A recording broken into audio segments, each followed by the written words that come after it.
Good morning, discipleship family.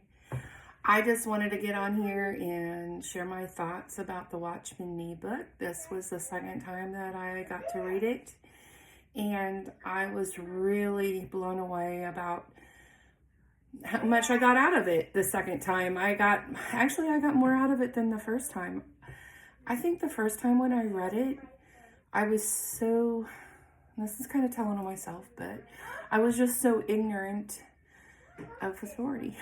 And because actually I've never really been taught on the authority in a church and those things. So the first time I was reading it, I think that it was just such a stretch for me that I was just getting basic elements and the things that I needed to get a foothold. It's kind of like the first time you read the Bible,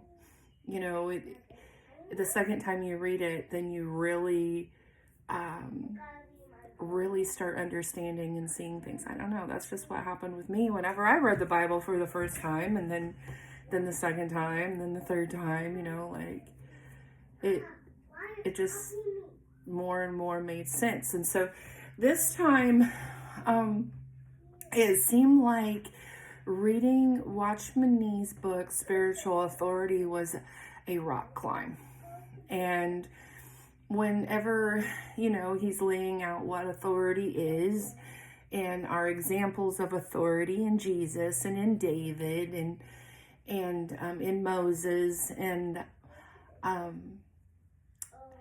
then it started talking about rebellion manifesting, and I really got a good spanking there, I feel like. and saw some places where I really lacked. It was very humbling. But then what was really great was then whenever it moved into the next section where it talked about the person that's receiving the authority. And actually, I don't even know if I said that right, because it was just talking about how to hold the authority and how a person is in the right mindset or posture, so to speak. And it mainly talked about Moses in this, and it talked about David some too. But it just talked about how Moses was and Aaron and the budding rod, and how and I'm sure you all remember all these. I hope that you got to get that far in the book. But that the budding rod was showing even to Aaron his authority did not come from himself, that it was something that happened that was unexplainable, and there's no way that even Aaron could conjure that up, and maybe that's the wrong word, but that he could make that up, that he could try to show to the people that he had his authority. So there it was showing that authority does not come from man, but it comes from God, and that it is him, and that we are just vessels carrying that authority.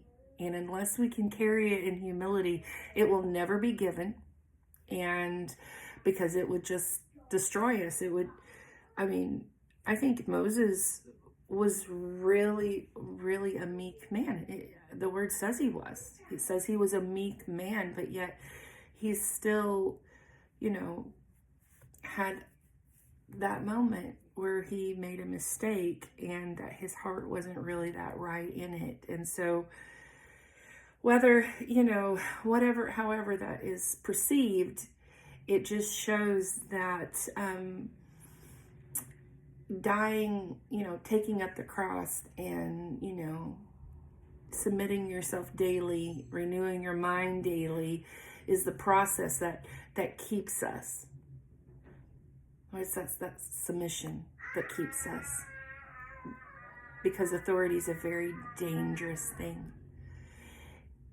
It's only dangerous whenever we take it upon ourselves and we work out of that own authority.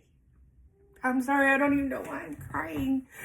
But it's just that authority is not to be taken lightly. That it's not meant to show off us. And you see abuse of authority in many different places.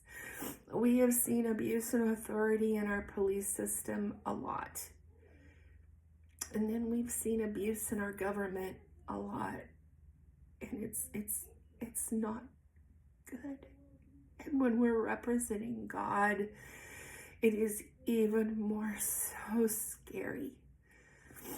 And he doesn't give us a spirit of fear, but it's just that reverence. It's just that holding somebody else's valuable. You know, like if I went over to my pastor's house and he had this antique porcelain dish or vase, and it was his wife's or whatever, and I picked it up, I would be very, very careful with it, because if I dropped it and I broke it, I wouldn't be able to return it the way that it came to me.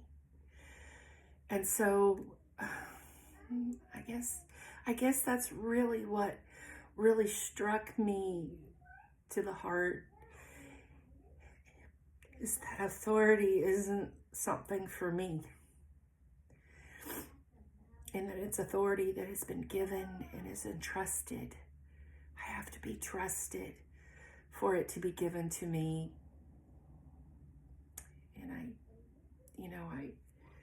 I don't know, it's still just sinking in. It's still just sinking in. And I think that over the time that God will use this book to talk to me even more so about the reverence and the posture, and whenever we want to move forward. I mean, even as parents, we have authority. And we can make it our authority, or we can make it God's authority. I know what I want to operate out of, not my own. And then, how did it help me submit to my leadership better? Because, well, they carry a heavy load. Just like I just said, they carry this heavy burden, and I in no way want to make it any harder on them. And as I desire, I don't really know what I desire. I try to just hand all those desires over and let God show me what I desire. But I do desire to be a voice that's speaking Him. And I'm so glad to be a part of this discipleship group and be a part of many, many warriors, many lovers of God, many of those that are preparing the way.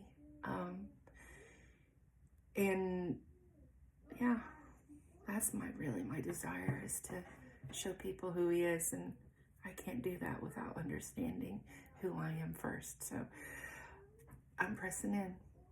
I am accepting the call to become like Christ. Thank you, guys. I love you all. Bye.